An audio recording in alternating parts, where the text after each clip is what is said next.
Do you have high cholesterol? Let's talk about high cholesterol and your risk of heart disease. Here you can see there is a cardiovascular risk calculator. And you put in certain information and it will tell you what your risk is of having a heart attack in the next 10 years. It is only meant for people over age 40. One thing I want you to notice is a lot of things are missing that many people think about as being a really high risk of heart disease, including weight and waist circumference.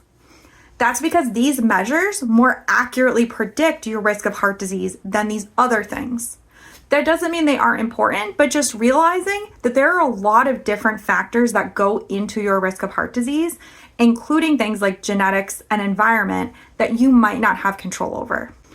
Other things that have been really shown to impact your risk of heart disease are actually stress and inflammation in your body. So there are certain tests we can do to look for inflammation based on lab results. The two that are most tied to heart disease are CRP, which is C-reactive protein, and homocysteine. These both help us see how much inflammation is occurring in your body.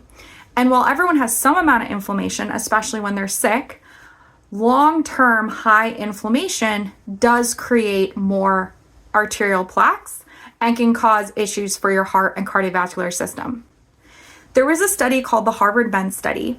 And in this study, what they did is they took a group of men that went to Harvard College and a group of men in the community around Harvard College. And they looked at different health aspects throughout their lifespan. And what they found was having strong, satisfying relationships in their 40s was a better predictor of health and longevity at 80 than their cholesterol levels.